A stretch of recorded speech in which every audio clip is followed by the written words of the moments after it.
지금 이 순간 당신이 이 문장을 읽는 동안 우주는 초속 70km의 속도로 팽창하고 있습니다. 당신의 눈이 이 글자를 따라가는 1초 동안 우주의 모든 은하 사이의 거리는 70km씩 늘어났습니다. 당신이 숨을 들이쉬고 내쉬는 동안 우주는 수천 킬로미터 더 커졌습니다. 하지만 이것은 시작에 불과합니다. 만약 우리가 이 팽창을 거꾸로 되돌린다면, 시간을 역행시킨다면 모든 은하가 점점 가까워지고 공간이 수축하고 온도가 상승하면서 우리는 필연적으로 한 지점에 도달하게 됩니다. 138억 년 전 모든 것이 시작된 그 순간, 빅뱅. 하지만 여기서 당신의 뇌는 자연스럽게 한 가지 질문을 던집니다. 빅뱅 이전에는 무엇이 있었을까요? 이 질문은 너무나 당연해 보입니다. 모든 사건에는 원인이 있고 모든 시작에는 그 이전이 있습니다. 당신이 태어나기 전에 당신의 부모가 있었고, 지구가 형성되기 전에 태양계 성운이 있었으며, 태양이 탄생하기 전에 이전 세대의 별들이 있었습니다. 인과관계의 사슬은 끊어지지 않습니다. 그렇다면 빅뱅 이전에도 무언가가 있어야 하지 않을까요? 1980년 케임브리지 대학교의 이론 물리학자 스티븐 호킹은 바티칸에서 열린 우주론 학회에서 교황 요한 바오로 2세를 만났습니다. 교황은 과학자들에게 이렇게 말했습니다. 빅뱅 이후의 우주를 연구하는 것은 좋지만 빅뱅 그 자체는 연구하지 말라고. 왜냐하면 그것은 창조의 순간이며 신의 영역이기 때문이라고. 호킹은 나중에 이렇게 회상했습니다. 교황이 자신이 이미 발표한 논문의 내용을 알았다면 그런 말을 하지 않았을 것이라고. 그 논문에서 호킹은 빅뱅 이전이라는 개념 자체가 의미가 없다고 주장했습니다.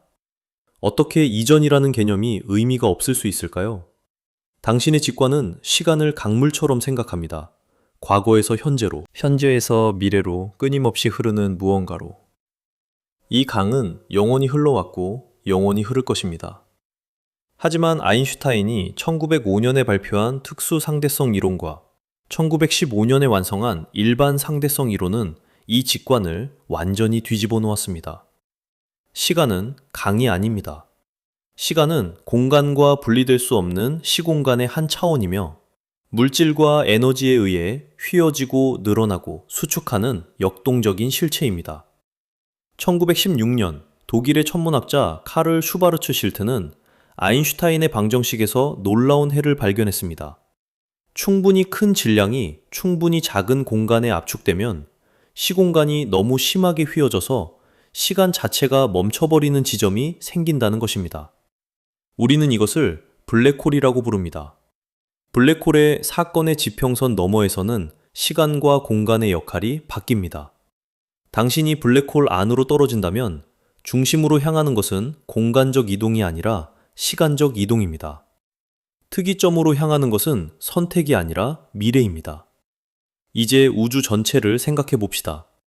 빅뱅 이론에 따르면 138억 년 전 우주의 모든 물질과 에너지는 무한히 작은 점에 압축되어 있었습니다.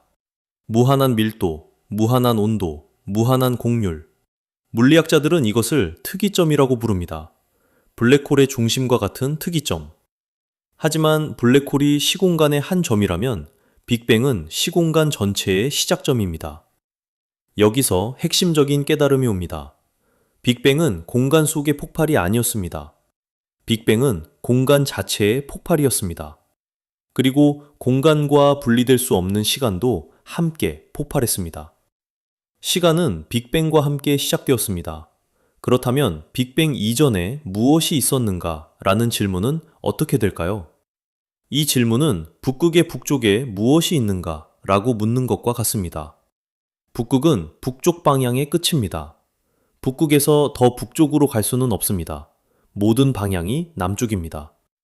마찬가지로 빅뱅은 시간의 끝입니다. 빅뱅 이전으로 갈 수는 없습니다. 이전이라는 개념 자체가 시간을 필요로 하는데 시간이 존재하지 않았기 때문입니다. 스티븐 호킹과 제임스 하틀은 1983년에 무경계 가설을 제안했습니다. 이 가설에 따르면 빅뱅 근처에서 시간은 점차 공간과 같은 성질을 띠게 됩니다. 마치 지구의 남극 근처에서 경도선들이 한 점으로 모이듯이 시간의 선들도 빅뱅에서 부드럽게 모입니다.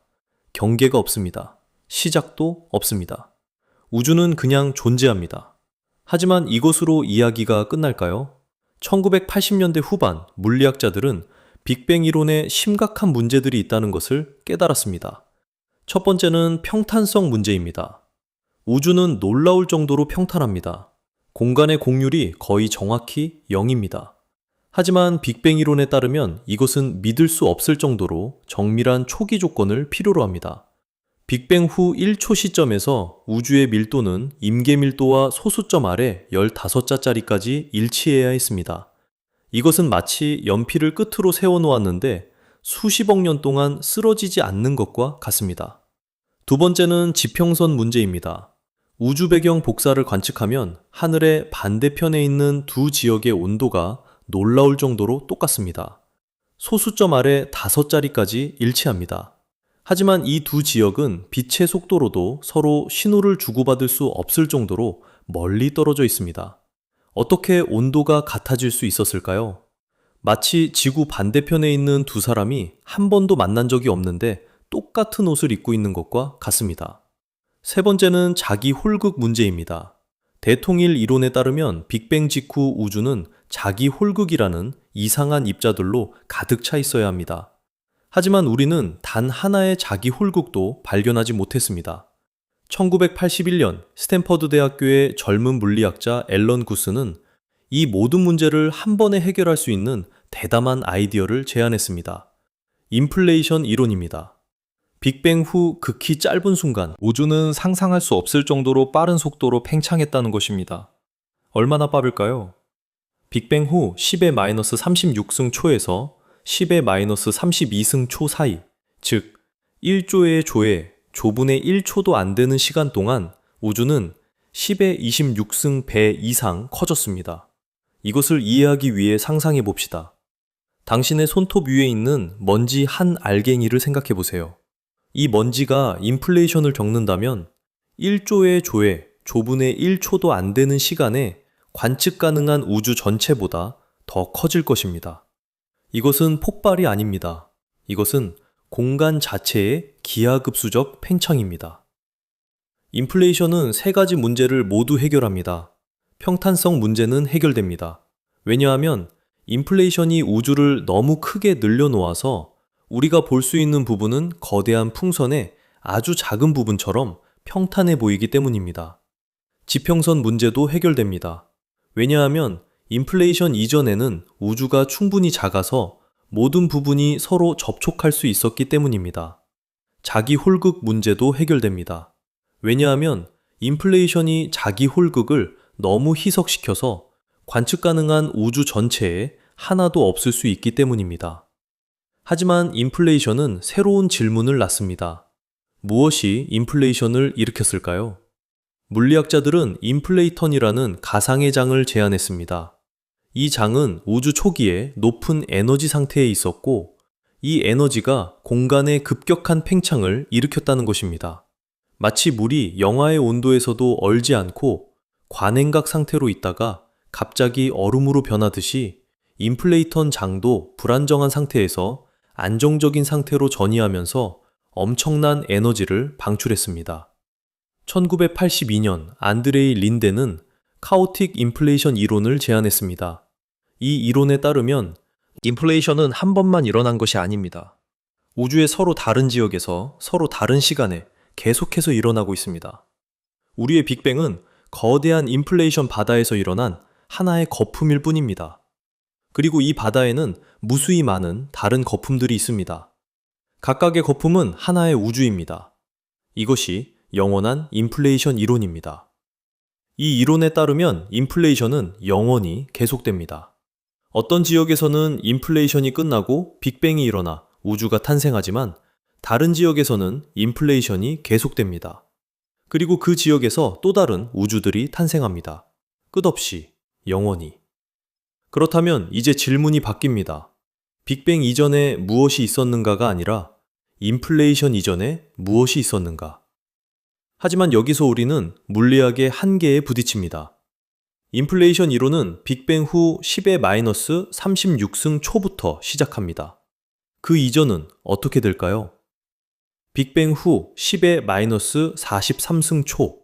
물리학자들이 플랑크 시간이라고 부르는 순간 이전은 어떻게 될까요? 플랑크 시간은 시간의 양자입니다. 이것보다 짧은 시간 간격은 물리적으로 의미가 없습니다. 왜냐하면 이 스케일에서는 양자역학과 일반 상대성 이론이 충돌하기 때문입니다. 일반 상대성 이론은 시공간을 부드러운 연속체로 다룹니다. 하지만 양자역학은 모든 것이 불연속적이고 확률적이라고 말합니다. 플랑크 스케일에서는 시공간 자체가 양자적으로 요동칩니다. 공간과 시간이 거품처럼 생겨났다 사라집니다. 인과관계가 무너집니다. 우리는 양자중력 이론이 필요합니다. 양자역학과 일반 상대성 이론을 통합하는 이론. 하지만 우리는 아직 그런 이론을 가지고 있지 않습니다. 끈 이론은 하나의 후보입니다. 끈 이론에 따르면 우주의 기본 구성 요소는 점입자가 아니라 진동하는 1차원 끈입니다. 그리고 이 끈들이 존재하기 위해서는 우리가 경험하는 3차원 공간과 1차원 시간 외에 추가적인 차원들이 필요합니다. 모두 합쳐서 10개 또는 11개의 차원. 추가 차원들은 너무 작게 말려 있어서 우리가 볼 수 없습니다. 끈 이론의 한 버전인 에크피로틱 우주론에 따르면 우리의 3차원 우주는 고차원 공간에 떠 있는 막입니다. 그리고 이 막 근처에 또 다른 막이 있습니다.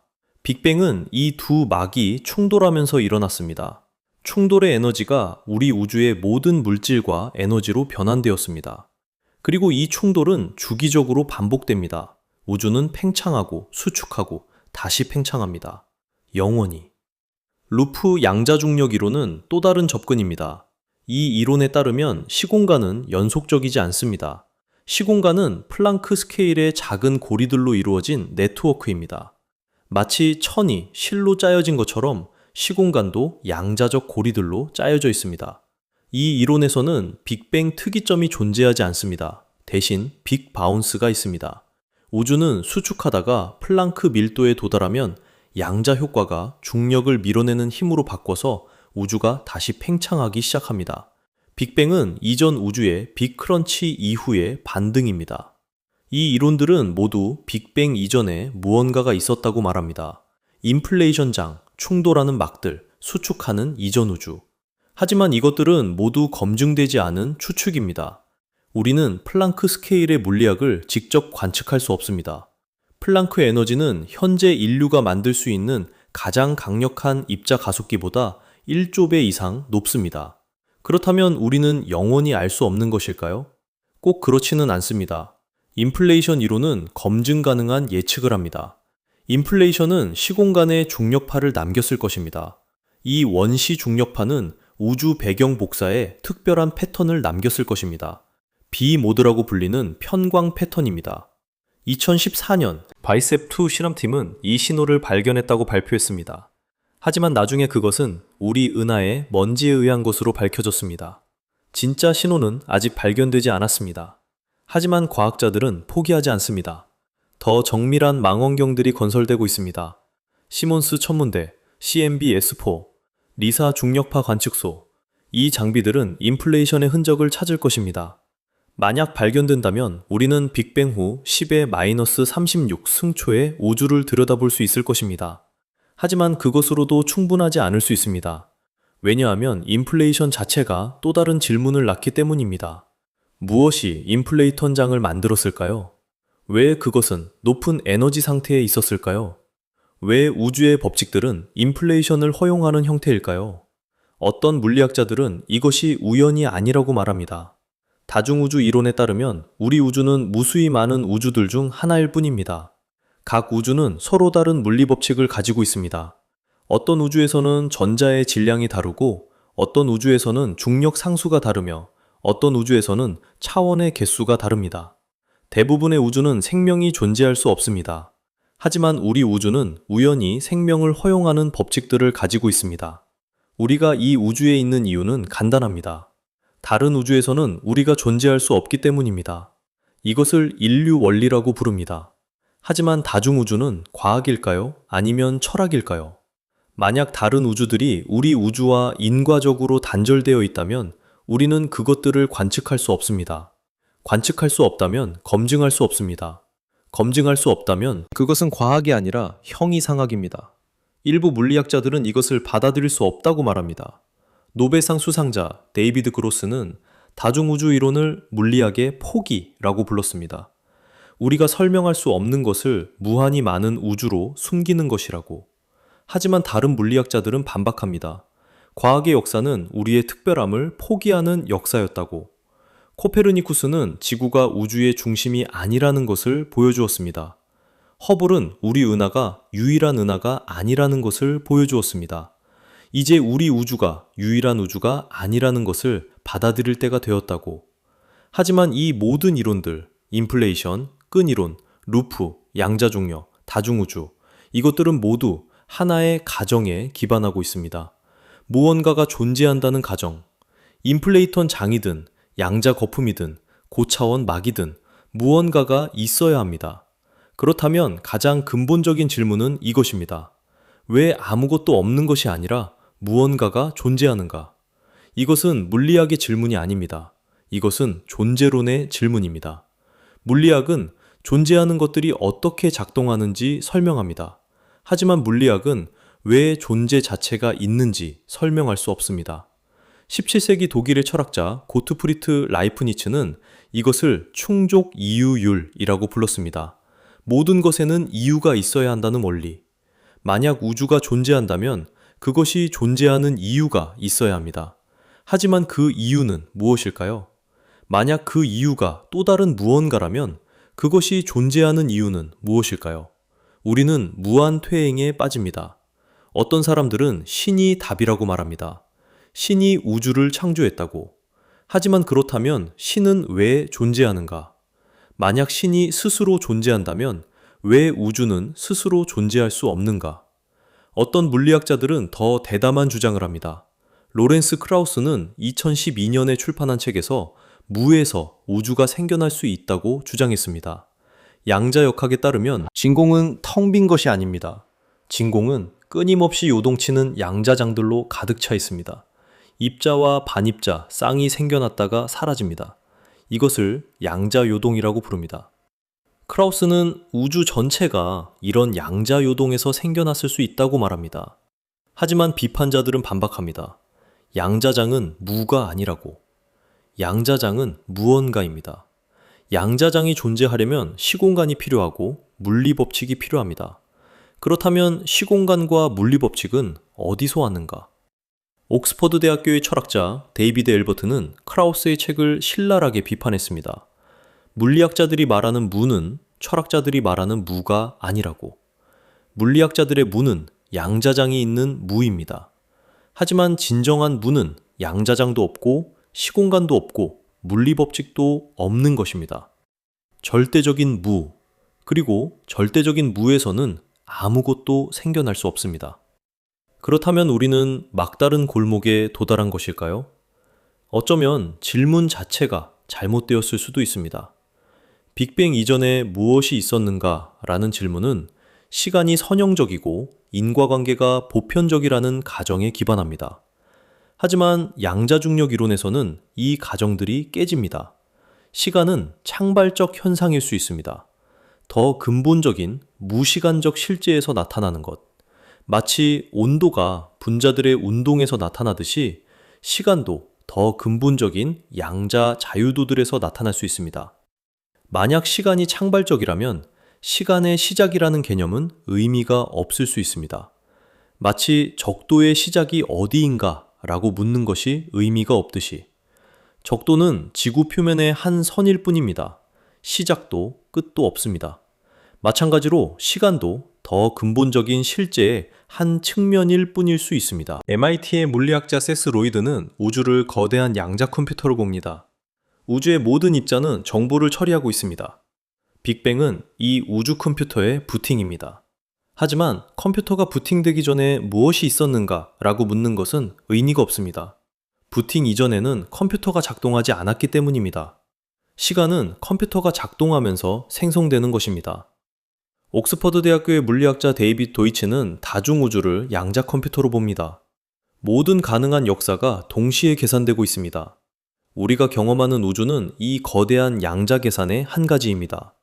빅뱅 이전에 무엇이 있었는가? 라는 질문은 이 계산의 다른 가지들을 묻는 것입니다. 그리고 그 가지들도 모두 실제합니다. 하지만 이것들은 모두 추측입니다. 우리는 확실히 알지 못합니다. 그리고 어쩌면 우리는 영원히 알 수 없을지도 모릅니다. 왜냐하면 우리 자신이 이 우주의 일부이기 때문입니다. 우리는 우주 안에서 우주를 관찰합니다. 물고기가 물 밖을 상상하기 어렵듯이 우리도 우주 밖을 상상하기 어렵습니다. 우리의 모든 개념, 시간, 공간, 인과관계, 존재, 이것들은 모두 이 우주 안에서 형성되었습니다. 이 개념들로 우주 밖을 이해할 수 있을까요? 괴델의 불완전성 정리는 수학에서 증명했습니다. 충분히 복잡한 형식 체계는 자기 자신의 일관성을 증명할 수 없다고. 체계 안에서는 체계 전체를 파악할 수 없습니다. 어쩌면 우주도 마찬가지일 수 있습니다. 우주 안의 존재인 우리는 우주 전체를 완전히 이해할 수 없을지도 모릅니다. 하지만 그렇다고 해서 우리가 질문을 멈춰야 한다는 뜻은 아닙니다. 과학의 역사는 불가능해 보이는 질문들에 답해온 역사입니다. 중세 사람들은 별들이 무엇으로 만들어졌는지 알 수 없다고 생각했습니다. 너무 멀리 있기 때문입니다. 하지만 19세기에 분광학이 발명되면서 우리는 별의 화학 조성을 알아낼 수 있었습니다.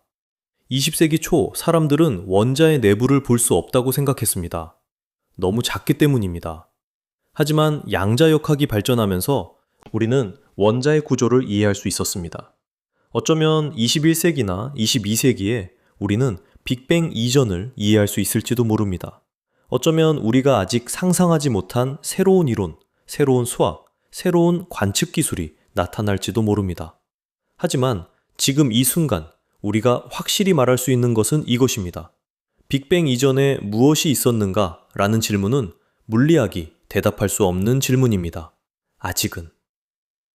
2019년 3월 12일 칠레 아타카마 사막의 고원지대에서 한 망원경이 밤하늘을 향했습니다. 이벤트 호라이즌 텔레스코프. 지구 크기만한 가상의 망원경을 만들기 위해 8개 대륙의 전파 망원경들을 연결한 국제 프로젝트. 그들의 목표는 단 하나였습니다. 블랙홀의 사건의 지평선을 직접 촬영하는 것. 사건의 지평선. 시공간이 너무 심하게 휘어져서 빛조차 빠져나올 수 없는 경계. 일반 상대성 이론이 예측한 가장 극단적인 현상. 하지만 100년 넘게 아무도 직접 본 적이 없었습니다. 너무 작고, 너무 어둡고, 너무 멀리 있었기 때문입니다. 그해 4월 10일, 전 세계가 숨을 죽이고 기다렸습니다. 그리고 이미지가 공개되었습니다. 오렌지색 빛의 고리, 중심에는 완벽한 어둠. 천여자리 은하단 중심에 있는 초대 질량 블랙홀 M87. 지구에서 5,500만 광년 떨어진 곳, 태양 질량의 65억 배. 사건의 지평선의 지름은 380억 킬로미터. 하지만 우리가 본 것은 그림자였습니다. 블랙홀 자체가 아니라 블랙홀이 주변의 빛을 삼키면서 만든 어둠의 윤곽, 시공간의 구멍. 이 이미지는 단순한 사진이 아니었습니다. 이것은 아인슈타인이 옳았다는 증거였습니다. 시공간은 휘어집니다. 중력은 힘이 아니라 기하학입니다. 그리고 충분히 극단적인 조건에서는 시공간 자체가 찢어질 수 있습니다. 블랙홀의 중심, 특이점에서는 밀도가 무한대가 됩니다. 곡률이 무한대가 됩니다. 물리법칙이 무너집니다. 일반 상대성 이론은 자기 자신의 한계를 가리킵니다. 여기서 나는 더 이상 작동하지 않는다고. 하지만 블랙홀의 특이점과 빅뱅의 특이점 사이에는 결정적인 차이가 있습니다. 블랙홀의 특이점은 공간 속의 한 점입니다. 우리는 그것을 밖에서 관찰할 수 있습니다. 사건의 지평선이 우리를 보호합니다. 우주 검열 가설에 따르면 자연은 특이점을 사건의 지평선 뒤에 숨깁니다. 우리는 특이점을 직접 볼 수 없습니다. 하지만 빅뱅의 특이점은 다릅니다. 그것은 공간 속의 점이 아니라 시간의 경계입니다. 모든 것의 시작, 숨길 곳이 없습니다. 우리 모두가 그 특이점에서 나왔습니다. 2020년 9월 14일, 라이고와 비르고 중력파 관측소가 또 다른 신호를 포착했습니다. GW1 190, 50, 25. 두 블랙홀의 충돌. 하나는 태양 질량의 66배, 다른 하나는 85배. 그들은 서로를 향해 나선을 그리며 떨어졌습니다. 점점 빠르게, 점점 가까이. 마지막 순간, 그들은 빛의 속도의 절반으로 서로를 공전했습니다. 그리고 충돌했습니다. 1초도 안 되는 시간에 태양 질량의 8배에 해당하는 에너지가 중력파로 방출되었습니다. 시공간 자체가 물결쳤습니다. 그 물결은 우주를 가로질러 퍼져나갔습니다. 빛의 속도로 10억 년을 여행했습니다. 그리고 지구에 도착했습니다. 라이고의 레이저 간섭계는 이 물결을 감지했습니다. 4km 길이의 팔이 양성자 지름의 1만 분의 1만큼 늘어났다 줄어들었습니다. 상상할 수 없을 정도로 작은 변화. 하지만 충분히 측정 가능한 변화. 우리는 시공간의 떨림을 들었습니다. 중력의 소리. 아인슈타인이 100년 전에 예측했지만 불가능하다고 생각했던 것. 하지만 이 관측은 또 다른 질문을 낳습니다. 만약 블랙홀의 충돌이 시공간을 이렇게 격렬하게 흔들 수 있다면 빅뱅은 어땠을까요? 모든 물질과 에너지가 한 점에 압축되어 있던 그 순간, 시공간은 얼마나 격렬하게 요동쳤을까요? 인플레이션 이론은 답합니다. 빅뱅 직후 우주는 양자 요동으로 가득 차 있었습니다. 이 요동들은 인플레이션에 의해 엄청나게 증폭되었습니다. 원자 크기보다 작은 양자 요동이 은하단 크기로 늘어났습니다. 이 요동들이 오늘날 우리가 보는 우주의 대규모 구조를 만들었습니다. 은하들의 분포, 은하단들의 배열, 우주 거미줄, 모든 것이 양자 요동에서 시작되었습니다. 하지만 이 양자 요동들은 또한 중력파를 만들었을 것입니다. 원시 중력파, 인플레이션의 직접적인 증거. 2014년 3월 17일 남극의 바이셉2 망원경 팀이 폭탄 선언을 했습니다. 우주 배경 복사에서 B모드 편광을 발견했다고. 원시 중력파의 흔적, 인플레이션의 증거. 물리학계는 흥분했습니다. 노벨 상감이라는 말이 나왔습니다. 하지만 몇 달 후 플랑크 위성의 데이터가 공개되었습니다. 그리고 실망스러운 진실이 드러났습니다. 바이셉2가 본 신호는 원시 중력파가 아니었습니다. 그것은 우리 은하의 먼지였습니다. 먼지 입자들이 만든 편광 패턴이었습니다. 인플레이션의 증거는 다시 사라졌습니다. 하지만 과학자들은 포기하지 않았습니다. 더 정밀한 망원경들이 계획되었습니다. 시몬스 천문대는 7,000개의 검출기를 사용할 것입니다. CMB-S4는 남극에서 하늘의 절반을 관측할 것입니다. 리사는 우주 공간에서 중력파를 직접 측정할 것입니다. 3개의 위성이 250만 킬로미터 떨어진 삼각형을 이루며 레이저를 주고받을 것입니다. 이 장비들은 2030년대에 가동될 것입니다.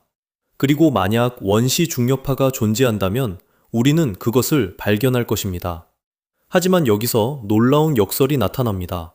우리가 인플레이션의 증거를 찾으면 찾을수록 빅뱅 이전에 대한 질문은 더 복잡해집니다. 왜냐하면 인플레이션 자체가 설명을 필요로 하기 때문입니다. 무엇이 인플레이션을 시작했을까요? 인플레이턴 장은 어디서 왔을까요? 왜 그것은 높은 에너지 상태에 있었을까요? 그리고 가장 중요한 질문, 왜 인플레이션은 끝났을까요?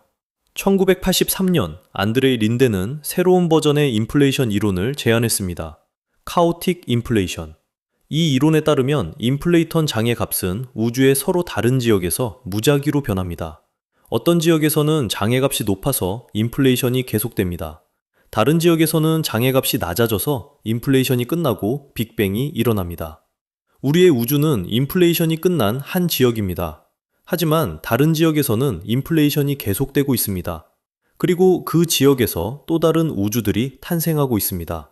이것이 영원한 인플레이션입니다. 인플레이션은 한 번 시작되면 영원히 계속됩니다. 어떤 지역에서는 멈추지만 전체적으로는 계속됩니다. 우주들이 끊임없이 탄생합니다. 거품처럼. 각 거품은 하나의 우주입니다. 각 우주는 서로 다른 물리법칙을 가질 수 있습니다. 왜냐하면 인플레이턴 장이 어떻게 붕괴하느냐에 따라 입자들의 질량과 힘의 세기가 결정되기 때문입니다. 이것이 다중우주입니다. 하지만 여기서 시간의 개념이 이상해집니다. 영원한 인플레이션에서는 시간이 상대적입니다. 인플레이션이 계속되는 지역에서는 시간이 빠르게 흐릅니다. 공간이 기하급수적으로 팽창하기 때문입니다. 하지만 인플레이션이 끝난 우주 안에서는 시간이 천천히 흐릅니다. 상대적으로. 그렇다면 빅뱅 이전에 무엇이 있었는가라는 질문은 어떻게 될까요? 이 질문은 어느 시간 기준으로 묻는 것일까요? 우리 우주의 시간? 아니면 인플레이션 장의 시간? 아니면 다중우주 전체의 시간? 2003년 스탠퍼드 대학교의 레너드 서스킨드와 라파엘 부소는 놀라운 주장을 했습니다. 영원한 인플레이션에는 시작이 없을 수 있다고. 인플레이션은 과거 영원히 계속되어 왔을 수 있다고. 빅뱅 이전에는 인플레이션이 있었고, 그 이전에도 인플레이션이 있었고, 그 이전에도 인플레이션이 있었습니다. 끝없이 시작이 없습니다. 하지만 이것은 문제를 일으킵니다. 만약 인플레이션이 과거 영원히 계속되어 왔다면 무한히 많은 우주들이 이미 탄생했어야 합니다. 그리고 그 우주들 중 일부는 우리보다 훨씬 오래되었을 것입니다. 그렇다면 왜 우리는 그 우주들의 흔적을 보지 못할까요? 2003년 알렉산더 빌랭킨과 아르빈드 보르데는 수학적으로 증명했습니다. 영원한 인플레이션도 과거에 시작점이 있어야 한다고. 인플레이션이 과거 영원히 계속될 수는 없다고. 어딘가에 경계가 있어야 합니다. 시작이 있어야 합니다. 이것을 보르데 굿 빌랭킨 정리라고 부릅니다. 이 정리는 말합니다. 평균적으로 팽창하는 우주는 과거에 특이점을 가져야 한다고. 인플레이션도 예외가 아닙니다. 인플레이션 이전에 무언가가 있어야 합니다. 그렇다면 그 무언가는 무엇일까요? 2002년 폴 스타이나토와 닐 투록은 에크피로틱 우주론을 제안했습니다. 이 이론은 끈 이론에 기반합니다. 끈 이론에 따르면 우리의 3차원 우주는 고차원 공간에 떠 있는 막입니다. 브레인이라고 부릅니다. 그리고 우리 브레인 근처에 또 다른 브레인이 있습니다. 이 두 브레인은 고차원 공간에서 서로를 향해 움직입니다. 그리고 충돌합니다. 충돌의 순간 엄청난 에너지가 방출됩니다. 이 에너지가 우리 브레인 위의 물질과 에너지로 변환됩니다. 이것이 빅뱅입니다. 하지만 충돌 후 두 브레인은 다시 멀어집니다. 그리고 다시 가까워집니다. 그리고 다시 충돌합니다. 주기적으로, 영원히. 우주는 순환합니다. 빅뱅, 팽창, 수축, 빅크런치, 그리고 다시 빅뱅, 끝없는 순환. 이 이론에서는 빅뱅 이전에 이전 우주가 있었습니다. 그리고 그 이전에도 우주가 있었습니다. 무한히. 시작도 끝도 없습니다. 하지만 이 이론에는 문제가 있습니다. 브레인의 충돌이 정말로 균일한 빅뱅을 만들 수 있을까요? 충돌은 불균일할 것입니다. 어떤 곳은 먼저 충돌하고 어떤 곳은 나중에 충돌할 것입니다. 이것은 우주 배경 복사에 큰 불균일성을 만들 것입니다. 하지만 우리가 관측하는 우주 배경 복사는 놀라울 정도로 균일합니다. 2006년 마틴 보요발토와 그의 동료들은 루프 양자중력 이론을 사용하여 다른 시나리오를 제안했습니다. 루프 양자중력에서는 공간이 연속적이지 않습니다. 공간은 플랑크 길이 크기의 작은 고리들로 이루어져 있습니다. 플랑크 길이는 10의 마이너스 35승미터입니다. 상상할 수 없을 정도로 작습니다. 원자가 태양계만큼 크다면 플랑크 길이는 원자 크기입니다. 이 스케일에서는 공간이 양자화되어 있습니다. 마치 물질이 원자로 이루어져 있듯이 공간도 공간 원자로 이루어져 있습니다. 루프 양자중력 이론에서는 중력이 무한히 강해질 수 없습니다. 왜냐하면 공간이 더 이상 수축할 수 없기 때문입니다. 플랑크 길이보다 작아질 수 없습니다. 따라서 빅뱅 특이점이 존재하지 않습니다. 대신 빅 바운스가 있습니다. 우주가 수축하다가 플랑크 밀도에 도달하면 양자 효과가 중력을 밀어내는 힘으로 바꿉니다. 우주는 반등합니다. 수축이 팽창으로 바뀝니다. 빅뱅은 실제로는 빅 바운스입니다. 이전 우주의 빅 크런치 이후의 반등. 이 시나리오에서는 빅뱅 이전에 수축하는 우주가 있었습니다. 그 우주는 우리 우주와 같은 물리 법칙을 가지고 있었을까요? 같은 입자들이 있었을까요? 같은 은하들이 있었을까요? 아니면 완전히 다른 우주였을까요? 우리는 알 수 없습니다. 왜냐하면 빅 바운스는 정보를 파괴하기 때문입니다. 이전 우주의 구조는 플랑크 밀도의 극한 조건에서 지워집니다. 마치 종이를 태우면 글자가 사라지듯이 우주를 플랑크 밀도로 압축하면 정보가 사라집니다. 하지만 2015년 스테판 기엘렌과 그의 동료들은 놀라운 발견을 했습니다. 루프 양자중력의 정밀한 계산에 따르면 일부 정보는 빅바운스를 통과할 수 있다고 완전히 지워지지 않습니다. 이전 우주의 흔적이 우리 우주에 남아있을 수 있습니다. 우주 배경 복사의 미세한 패턴에, 은하들의 분포에. 만약 이것이 사실이라면 우리는 빅뱅 이전의 우주를 간접적으로 관측할 수 있을지도 모릅니다. 이전 우주의 메아리를 들을 수 있을지도 모릅니다.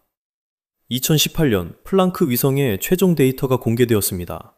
과학자들은 우주 배경 복사를 전례 없는 정밀도로 분석했습니다. 그들은 이상한 패턴을 찾았습니다. 콜드 스팟. 하늘의 한 지역이 다른 지역보다 약간 차갑습니다. 통계적으로 예상되는 것보다 훨씬 큽니다. 이것은 무엇을 의미할까요? 일부 과학자들은 이것이 다른 우주와의 충돌 흔적일 수 있다고 제안했습니다.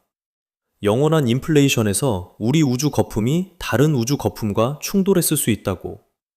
그 충돌이 우주 배경 복사에 흔적을 남겼을 수 있다고.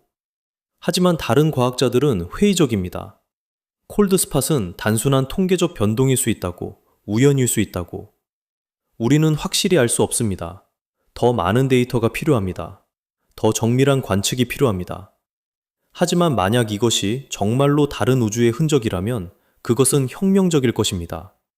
다중우주가 단순한 이론이 아니라 관측 가능한 현실이 될 것입니다. 2021년 제임스 웹 우주망원경이 발사되었습니다. 이 망원경은 허블 우주망원경보다 100배 더 강력합니다. 적외선으로 우주를 관측합니다. 빅뱅 후 2억 년 된 최초의 은하들을 볼 수 있습니다. 우주의 여명기, 최초의 별들이 탄생하던 시기. 이 관측들은 빅뱅 이론은 시험할 것입니다. 초기 우주가 정말로 이론이 예측하는 대로였는지 확인할 것입니다. 2022년 7월 제임스 웹의 첫 이미지들이 공개되었습니다. 과학자들은 충격을 받았습니다. 초기 우주의 은하들이 예상보다 훨씬 크고 밝았습니다. 빅뱅 후 3억 년밖에 안 된 은하들이 이미 성숙한 구조를 가지고 있었습니다. 이것은 표준 우주론 모델과 맞지 않았습니다. 은하들이 이렇게 빨리 형성될 수 없었습니다. 무언가 잘못되었습니다. 이론이 잘못되었을까요? 아니면 관측이 잘못되었을까요? 몇 달간의 분석 끝에 답이 나왔습니다. 관측은 정확했습니다. 하지만 해석이 잘못되었습니다. 그 은하들은 생각보다 가까이 있었습니다. 적색편이 측정에 오류가 있었습니다. 먼지가 빛을 흡수하고 재방출하면서 적색 편의를 과대평가하게 만들었습니다. 위기는 해결되었습니다. 빅뱅 이론은 살아남았습니다. 하지만 이 사건은 중요한 교훈을 주었습니다. 우리의 관측은 완벽하지 않습니다. 우리의 해석은 틀릴 수 있습니다. 우리는 항상 회의적이어야 합니다. 하지만 제임스 웹은 계속 놀라운 발견들을 하고 있습니다. 2023년 가장 먼 은하의 기록이 깨졌습니다. JHDFS 330.63 빅뱅 후 3억 5천만 년, 적색편이 13.2. 우리는 우주 역사의 4% 지점을 보고 있습니다. 시간을 거슬러 올라가고 있습니다. 빅뱅에 가까워지고 있습니다. 하지만 아무리 강력한 망원경을 만들어도 우리는 빅뱅 자체를 볼 수 없습니다. 왜냐하면 빅뱅 후 38만 년 동안 우주는 불투명했기 때문입니다. 빅뱅 직후 우주는 너무 뜨거워서 원자가 존재할 수 없었습니다. 전자와 원자핵이 분리되어 있었습니다. 플라즈마 상태. 이 플라즈마는 빛을 산란시켰습니다. 빛은 직진할 수 없었습니다. 마치 안개 속에서처럼. 우주는 불투명했습니다. 하지만 우주가 팽창하면서 온도가 내려갔습니다. 빅뱅 후 38만 년, 온도가 3000도 아래로 떨어졌습니다. 전자와 원자핵이 결합하여 원자를 만들었습니다. 재결합. 플라즈마가 중성기체로 바뀌었습니다. 빛은 더 이상 산란되지 않았습니다. 우주는 투명해졌습니다. 이 순간 방출된 빛이 오늘날 우리가 보는 우주 배경 복사입니다. 우주 배경 복사는 우리가 볼 수 있는 가장 오래된 빛입니다. 이것은 우주의 베이비 사진입니다. 하지만 이것은 빅뱅 자체가 아닙니다. 빅뱅 후 38만 년의 우주입니다. 그 이전은 어둠입니다. 빛으로는 볼 수 없습니다. 하지만 다른 방법이 있을 수 있습니다. 중성미자. 중성미자는 물질과 거의 상호작용하지 않는 입자입니다. 초당 수십억 개의 중성미자가 당신의 몸을 통과하지만 당신은 느끼지 못합니다. 빅뱅 후 1초, 우주는 중성미자로 가득 찼습니다. 우주 중성미자, 배경. 이 중성미자들은 오늘날에도 우주를 가득 채우고 있습니다. 만약 우리가 이 중성미자들을 검출할 수 있다면 빅뱅 후 1초의 우주를 볼 수 있을 것입니다. 하지만 우주 중성미자 배경을 검출하는 것은 거의 불가능합니다. 왜냐하면 이 중성미자들은 너무 낮은 에너지를 가지고 있기 때문입니다. 빅뱅 이후 138억 년 동안 우주가 팽창하면서 에너지가 희석되었습니다. 현재 우주 중성미자의 온도는 절대 영도보다 2도 높을 뿐입니다.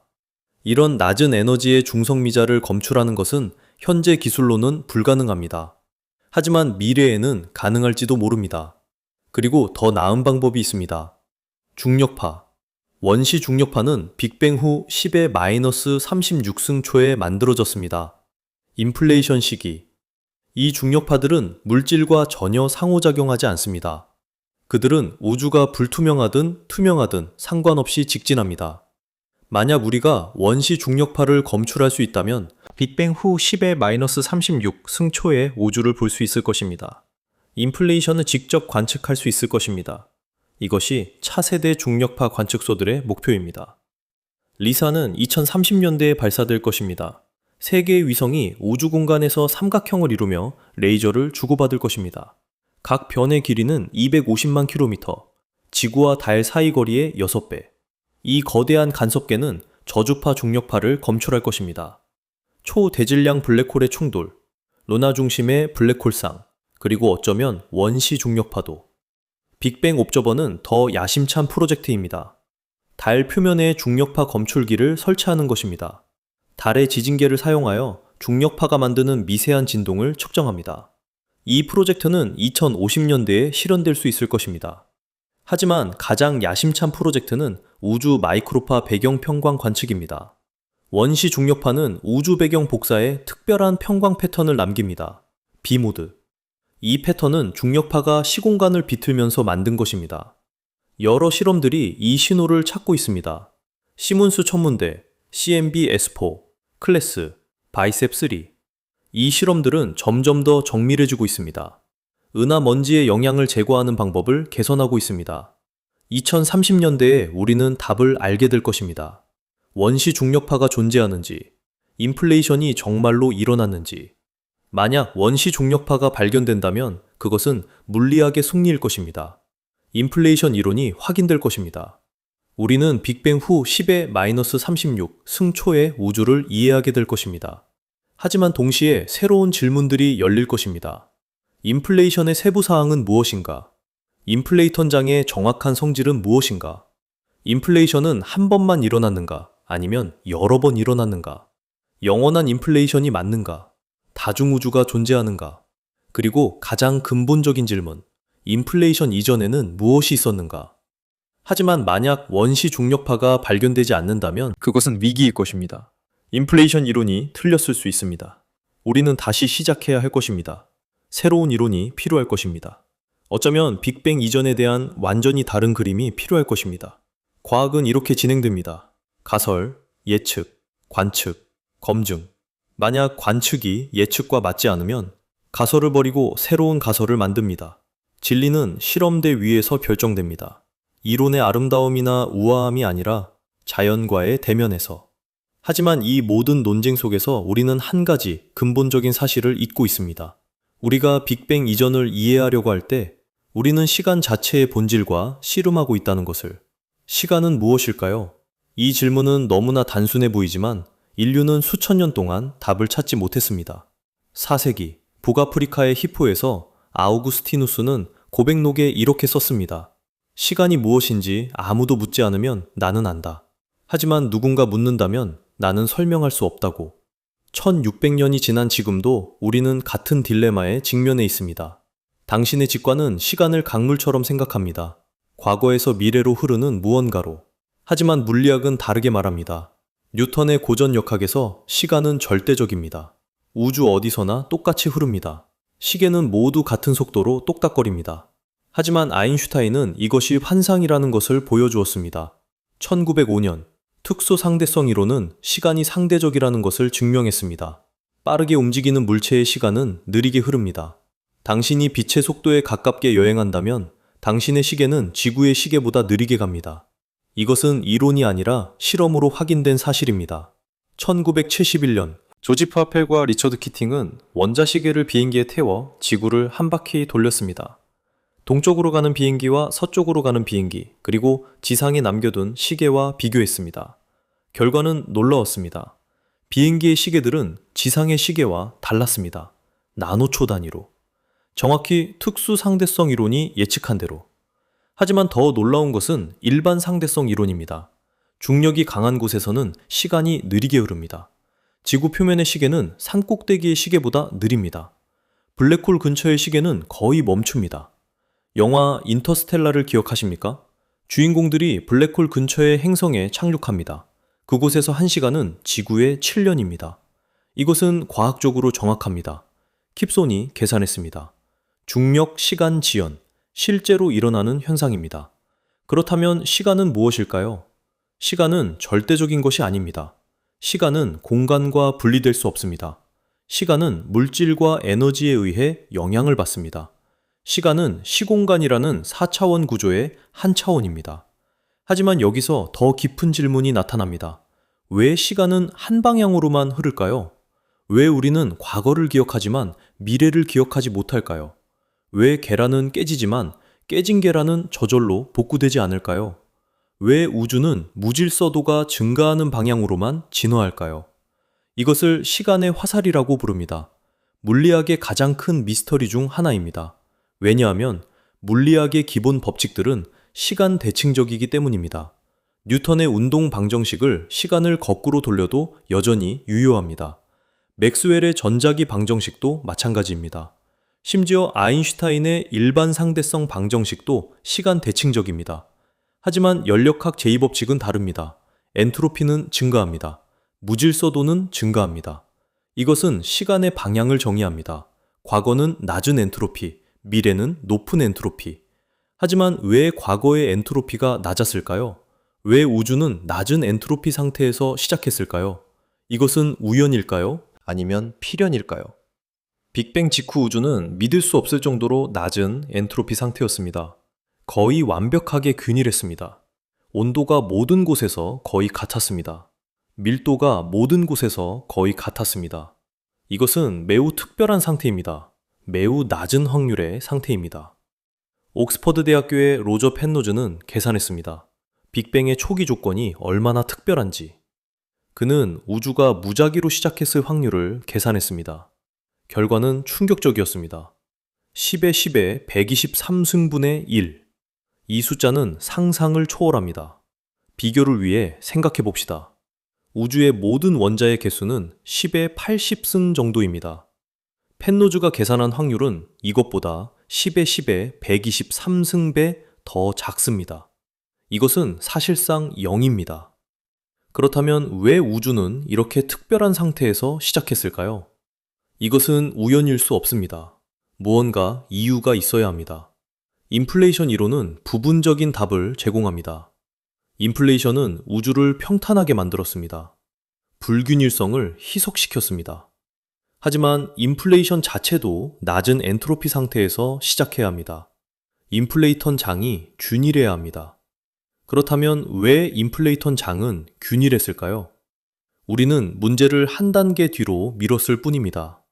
근본적인 답은 아직 없습니다. 어떤 물리학자들은 더 급진적인 제안을 합니다. 시간의 화살은 환상이라고. 시간은 실제로 흐르지 않는다고. 과거, 현재, 미래는 모두 동등하게 실제한다고. 이것을 블록 우주론이라고 부릅니다. 블록 우주론에 따르면 우주는 4차원 블록입니다. 시간은 공간의 한 차원일 뿐입니다. 당신의 전체 인생, 태어나는 순간부터 죽는 순간까지 이미 블록 안에 존재합니다. 당신은 시간을 따라 움직이는 것이 아니라 시간 속에 펼쳐져 있습니다. 이 관점에서 빅뱅 이전에 무엇이 있었는가 라는 질문은 의미가 없습니다. 왜냐하면 이전이라는 개념이 시간 안에서만 의미가 있기 때문입니다. 블록 우주에서는 빅뱅이 시간 차원의 한쪽 끝일 뿐입니다. 끝 너머에는 아무것도 없습니다. 하지만 이것은 우리의 경험과 맞지 않습니다. 우리는 시간이 흐른다고 느낍니다. 우리는 과거를 기억하지만 미래를 기억하지 못합니다. 우리는 선택을 하고 결정을 내립니다. 이 모든 것이 환상일까요? MIT의 물리학자 맥스 태그마크는 말합니다. 시간의 흐름은 의식의 산물이라고. 우리의 뇌가 기억을 형성하는 방식이 시간의 방향을 만든다고. 물리적 우주에는 시간의 흐름이 없다고.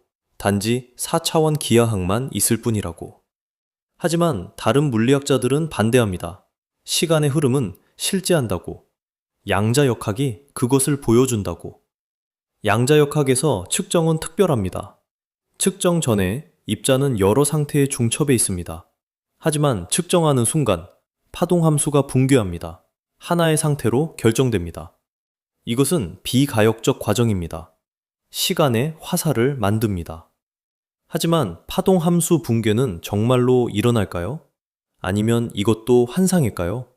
다세계 해석에 따르면 파동함수는 붕괴하지 않습니다. 대신 우주가 분기합니다. 모든 가능한 결과가 서로 다른 세계에서 실현됩니다. 당신은 그중 하나의 세계에 있을 뿐입니다. 이 해석에서는 시간의 화살이 더 미묘해집니다. 각 세계에서 엔트로피는 증가합니다. 하지만 모든 세계를 합치면 전체 파동함수는 시간 대칭적으로 진화합니다. 슈레딩거 방정식을 따릅니다. 그렇다면 시간은 창발적 현상일까요? 더 근본적인 무시간적 실제에서 나타나는 것일까요? 캐나다 페리미터 연구소의 리 스몰리는 주장합니다. 시간은 근본적이라고. 시간은 창발적이지 않다고. 우주는 진정으로 진화한다고. 법칙들 자체도 시간에 따라 변할 수 있다고. 하지만 대부분의 물리학자들은 이것을 받아들이지 않습니다. 왜냐하면 물리학의 목표는 시간을 초월한 법칙을 찾는 것이기 때문입니다. 만약 법칙들이 변한다면 우리는 무엇을 예측할 수 있을까요? 이 논쟁은 빅뱅 이전의 문제와 직접 연결됩니다. 만약 시간이 창발적이라면 빅뱅 이전에는 시간이 없었을 수 있습니다. 따라서 이전이라는 개념이 의미가 없습니다. 하지만 만약 시간이 근본적이라면 빅뱅 이전에도 시간이 있었을 것입니다. 그렇다면 무엇이 있었을까요? 양자중력 이론들은 서로 다른 답을 제시합니다. 끈 이론에서는 시간이 창발적일 수 있습니다. 더 근본적인 끈의 진동에서 나타나는 것. 루프 양자중력에서는 시간이 플랑크 스케일에서 양자화되어 있습니다. 연속적이지 않습니다. 카를로 로벨리는 그의 책에서 주장합니다. 시간은 존재하지 않는다고. 우리가 시간이라고 부르는 것은 사실 변화일 뿐이라고. 우주의 서로 다른 부분들 사이의 상관관계일 뿐이라고. 이 관점에서 빅뱅은 시간의 시작이 아닙니다. 빅뱅은 우주의 한 특별한 배치입니다. 매우 낮은 엔트로피의 배치. 이 배치에서 우주는 진화하기 시작했습니다. 엔트로피가 증가하는 방향으로. 우리는 이것을 시간의 흐름이라고 부릅니다. 하지만 이 배치 이전에는 무엇이 있었을까요? 로벨리는 말합니다. 이전이라는 개념이 의미가 없다고. 왜냐하면 이전은 시간을 필요로 하는데 시간은 변화에서 나타나는 것이기 때문이라고. 이것은 철학적으로 만족스러울 수 있습니다. 하지만 과학적으로는 어떨까요? 우리는 이것을 검증할 수 있을까요? 여기서 우리는 과학의 한계와 마주합니다. 과학은 관측 가능한 것을 다룹니다. 예측 가능한 것을 다룹니다. 검증 가능한 것을 다룹니다. 하지만 빅뱅 이전은 관측 가능할까요? 원칙적으로는 가능할 수 있습니다. 만약 빅뱅 이전의 우주가 우리 우주에 흔적을 남겼다면. 루프 양자중력의 빅바운스 시나리오에서처럼 또는 끈 이론의 에크피로틱 시나리오에서처럼 2019년 물리학자들은 우주 배경 복사의 데이터를 새로운 방법으로 분석했습니다. 그들은 비가우시안성을 찾았습니다. 통계적 분포가 정규 분포에서 벗어나는 정도. 만약 인플레이션이 단순한 모델이라면 비가우시안성은 매우 작아야 합니다. 하지만 만약 인플레이션이 더 복잡하다면 또는 빅뱅 이전에 무언가가 있었다면 비가우시안성이 클 수 있습니다. 결과는 애매했습니다. 약간의 비가우시안성이 발견되었지만 통계적으로 유의미하지 않았습니다. 우연일 수도 있고 실제 신호일 수도 있습니다. 더 많은 데이터가 필요합니다. 2023년 유럽우주국은 유클리드 우주 망원경을 발사했습니다. 이 망원경은 10억 개 이상의 은하를 관측할 것입니다. 우주의 대규모 구조를 전례 없는 정밀도로 지도화할 것입니다. 이 데이터는 초기 우주의 양자 요동에 대한 정보를 담고 있습니다. 그리고 어쩌면 빅뱅 이전의 흔적도. 하지만 만약 흔적이 없다면 어떻게 될까요?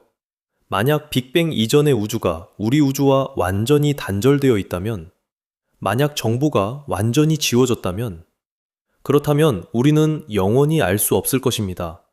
빅뱅 이전은 과학의 영역 밖에 있을 것입니다. 형이상학의 영역에 있을 것입니다. 하지만 일부 물리학자들은 이것을 받아들일 수 없다고 말합니다. 과학은 모든 것을 설명해야 한다고, 우주의 기원도 예외가 아니라고.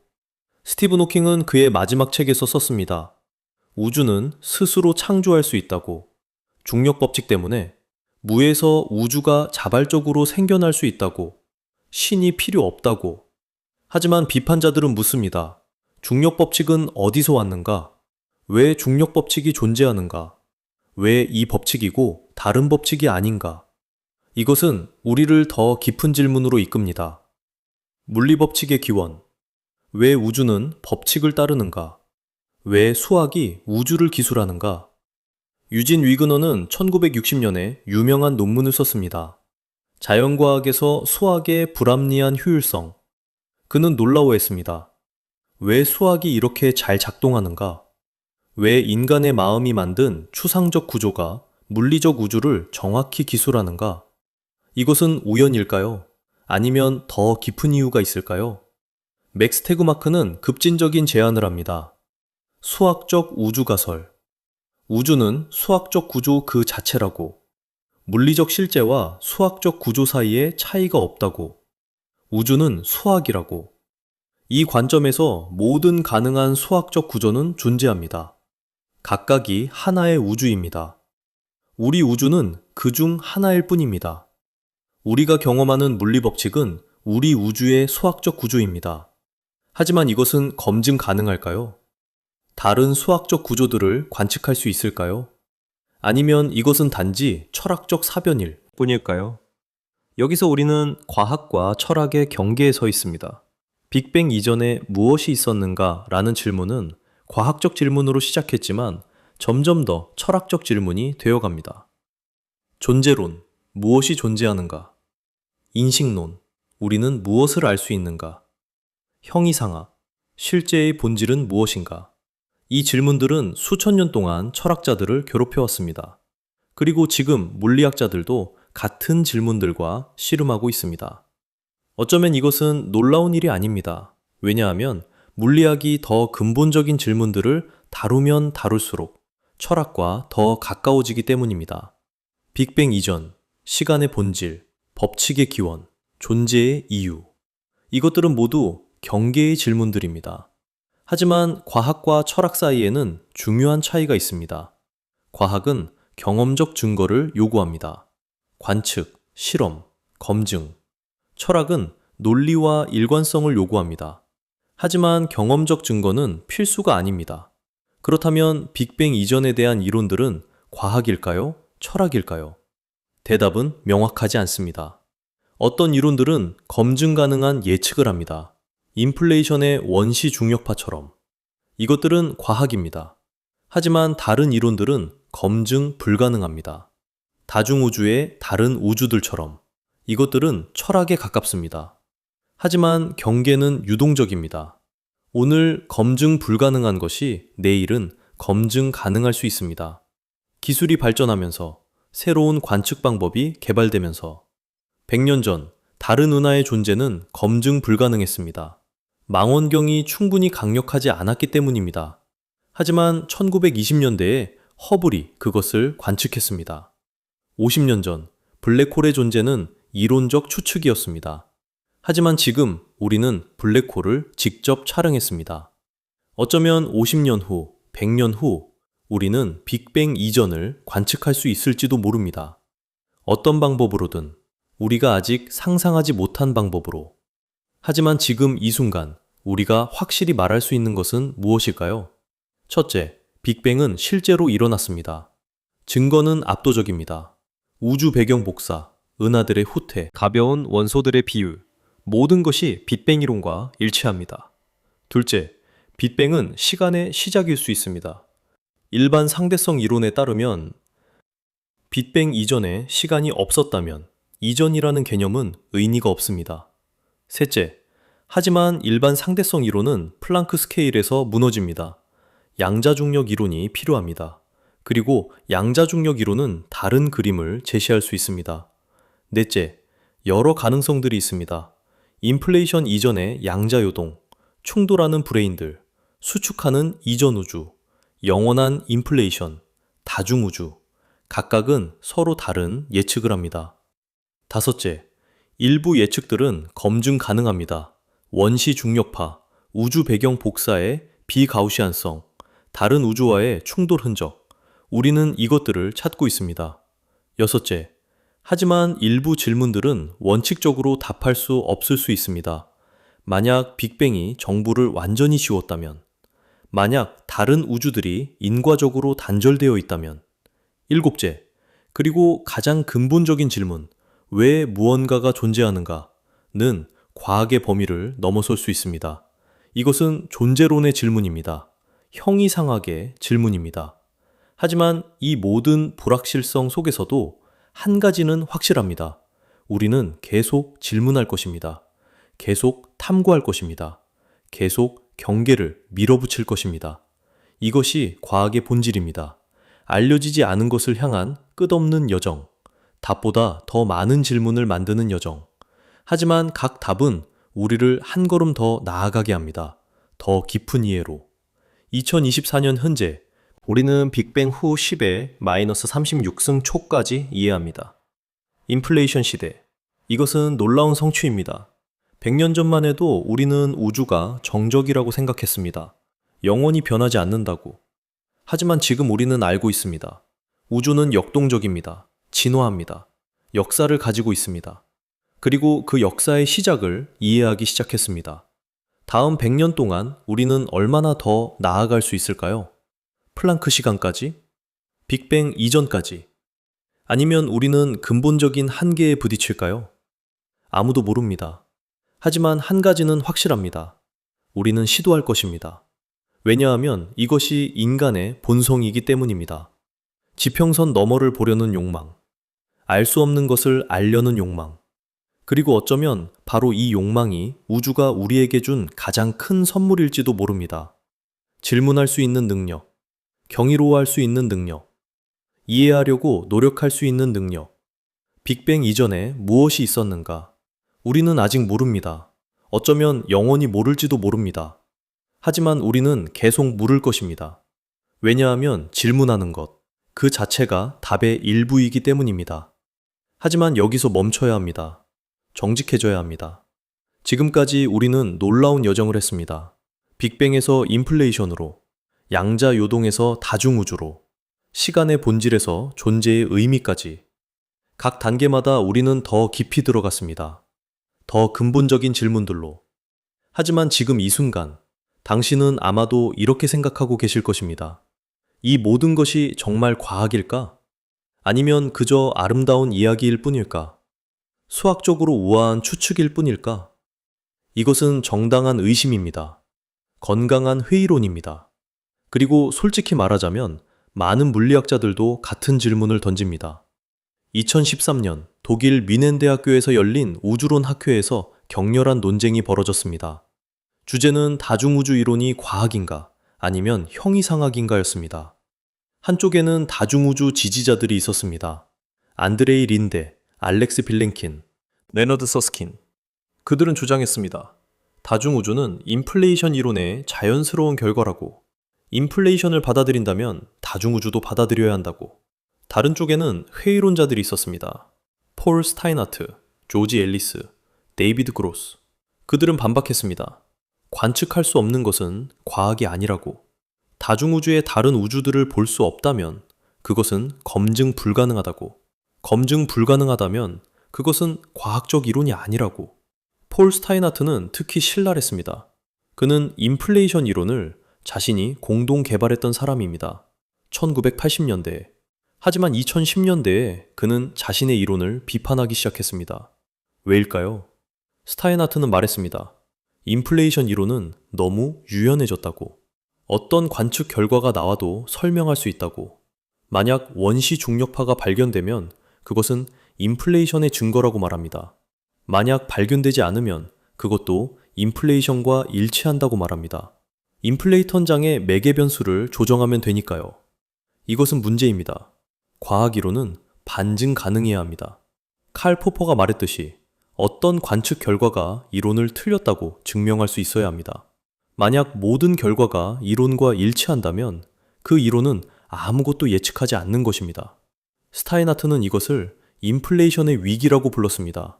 하지만 인플레이션 지지자들은 반박합니다. 앨런 구스는 말했습니다. 인플레이션은 구체적인 예측을 한다고. 우주는 평탄해야 한다. 우주 배경 복사는 거의 균일해야 하지만 완전히 균일하지는 않아야 한다. 요동의 스펙트럼은 거의 스케일 불변이어야 한다. 그리고 이 모든 예측이 관측과 일치했습니다. 이것은 우연일 수 없습니다. 누가 오를까요? 진실은 아마도 중간 어딘가에 있을 것입니다. 인플레이션 이론은 분명히 성공적입니다. 많은 관측 결과를 설명합니다. 하지만 동시에 검증하기 어려운 예측들도 합니다. 특히 영원한 인플레이션과 다중우주에 대해서. 그렇다면 우리는 어떻게 해야 할까요? 첫째, 우리는 정직해야 합니다. 무엇을 알고 무엇을 모르는지 명확히 해야 합니다. 우리가 아는 것. 빅뱅은 일어났습니다. 우주는 팽창하고 있습니다. 우주 배경 복사가 존재합니다. 이것들은 확실한 관측 사실입니다. 우리가 거의 확신하는 것. 인플레이션이 일어났습니다. 증거는 강력하지만 결정적이지는 않습니다. 원시 중력파가 발견되면 확실해질 것입니다. 우리가 추측하는 것. 인플레이션 이전에 무언가가 있었을 수 있습니다. 양자요동, 이전 우주, 충돌하는 브레인들. 하지만 이것들은 아직 추측일 뿐입니다. 우리가 모르는 것. 빅뱅의 진정한 시작, 시간의 본질, 왜 무언가가 존재하는가. 이것들은 여전히 미스터리입니다. 둘째, 우리는 겸손해야 합니다. 과학의 한계를 인정해야 합니다. 과학은 강력한 도구입니다. 하지만 만능은 아닙니다. 어떤 질문들은 과학의 범위를 넘어설 수 있습니다. 만약 빅뱅이 정보를 완전히 지웠다면 우리는 그 이전을 알 수 없을 것입니다. 만약 다른 우주들이 인과적으로 단절되어 있다면 우리는 그것들을 관측할 수 없을 것입니다. 이것은 과학의 실패가 아닙니다. 이것은 과학의 정직함입니다. 셋째, 우리는 계속 시도해야 합니다. 한계를 밀어붙여야 합니다. 오늘 불가능한 것이 내일은 가능할 수 있습니다. 새로운 기술, 새로운 수학, 새로운 아이디어가 나타날 수 있습니다. 2025년 중국은 텐진에 세계에서 가장 큰 중력파 검출기를 건설하기 시작했습니다. 8km 길이의 8, 라이고보다 2배 큽니다. 이 검출기는 2030년에 가동될 것입니다. 2026년 유럽 우주국은 차세대 우주 배경 복사 관측 위성을 계획하고 있습니다. 플랑크보다 10배 더 정밀합니다. 이 위성은 2035년에 발사될 것입니다. 2027년 미국은 차세대 입자가속기를 제안했습니다. 대형 강입자 충돌기보다 10배 더 강력합니다. 둘레가 100km입니다. 이 가속기는 2050년에 완성될 수 있을 것입니다. 이 장비들은 새로운 발견을 할 것입니다. 어쩌면 우리의 이론들을 확인할 것입니다. 어쩌면 우리의 이론들을 뒤집을 것입니다. 어느 쪽이든 우리는 배울 것입니다.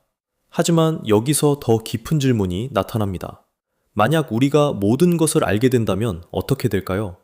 만약 우리가 빅뱅 이전을 완전히 이해한다면, 만약 우리가 시간의 본질을 파악한다면, 만약 우리가 존재의 이유를 발견한다면, 그것이 끝일까요? 아니면 새로운 시작일까요?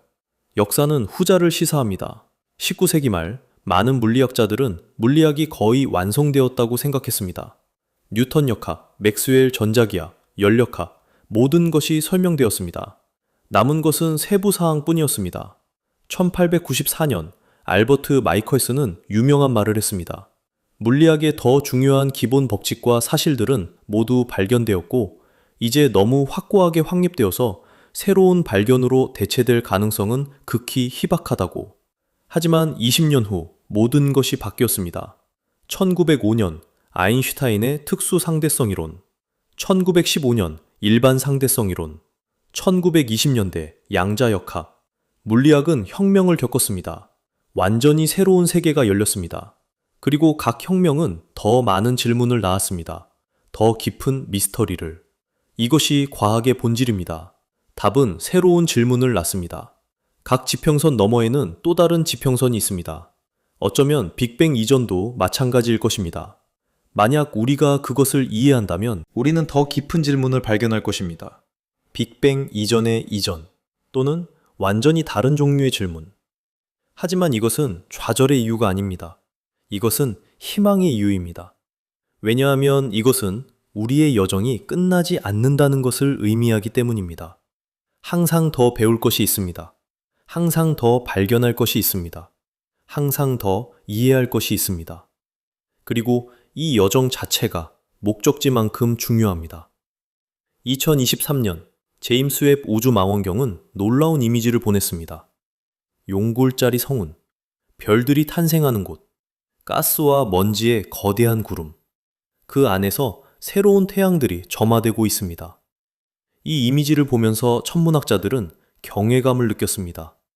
138억 년의 우주 역사가 계속되고 있습니다.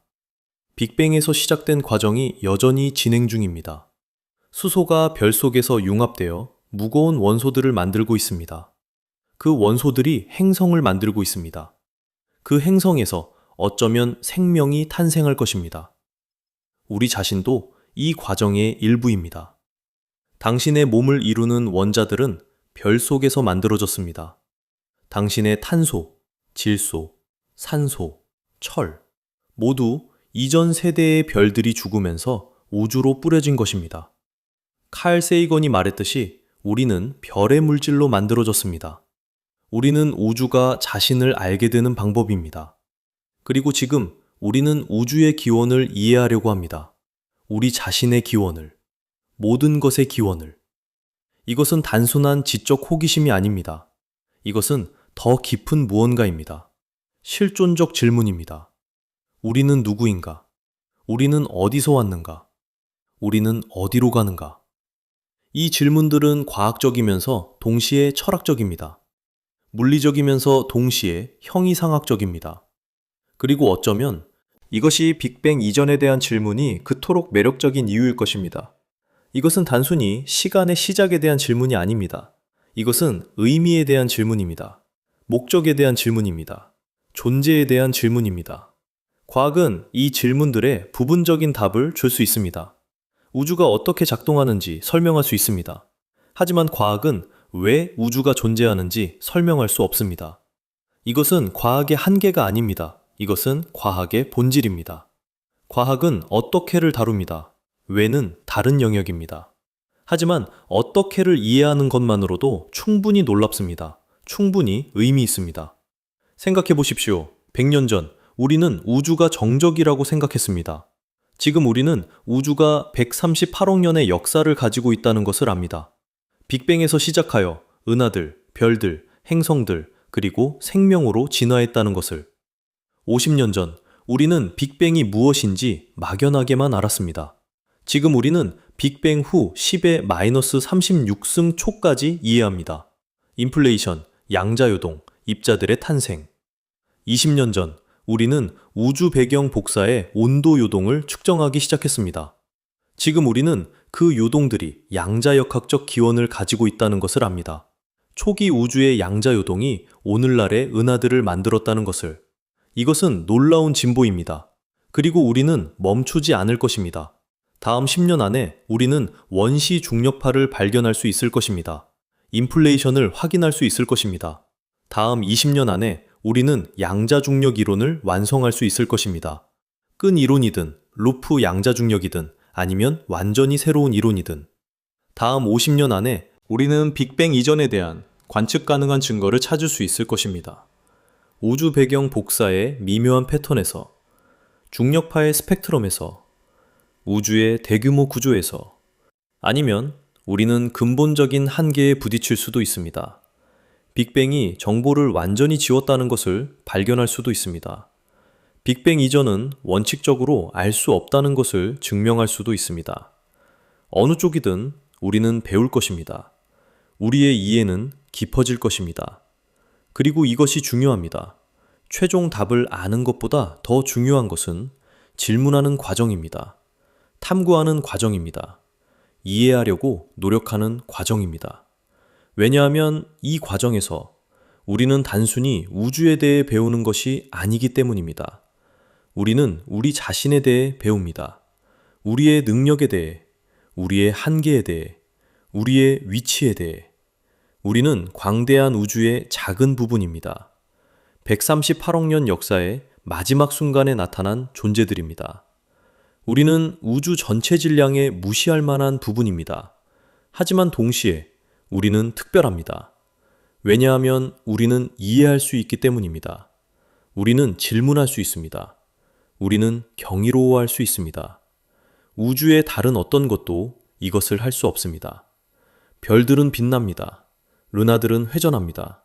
블랙홀은 시공간을 휘어놓습니다. 하지만 그들은 이해하지 못합니다. 그들은 질문하지 않습니다. 오직 우리만이 합니다. 그리고 어쩌면 이것이 우리의 목적일지도 모릅니다. 우주가 자신을 이해하는 방법이 되는 것. 빅뱅 이전에 무엇이 있었는가? 우리는 여전히 확실히 알지 못합니다. 어쩌면 영원히 알지 못할지도 모릅니다. 하지만 우리는 이 질문을 던질 수 있습니다. 우리는 이 질문에 답하려고 노력할 수 있습니다. 우리는 우주의 가장 깊은 비밀을 탐구할 수 있습니다. 그리고 이 능력 자체가, 이 욕망 자체가 어쩌면 우주가 우리에게 준 가장 큰 선물일지도 모릅니다. 우리는 계속 질문할 것입니다. 계속 탐구할 것입니다. 계속 경계를 밀어붙일 것입니다. 왜냐하면 이것이 우리가 하는 일이기 때문입니다. 이것이 우리가 누구인지이기 때문입니다. 우리는 질문하는 존재들입니다. 이해하려는 존재들입니다. 경이로워하는 존재들입니다. 그리고 빅뱅 이전의 미스터리는 그 모든 불확실성과 함께 우리에게 영원한 경이의 원천을 제공합니다. 답을 찾는 여정은 계속됩니다. 그리고 그 여정 자체가 답의 일부입니다.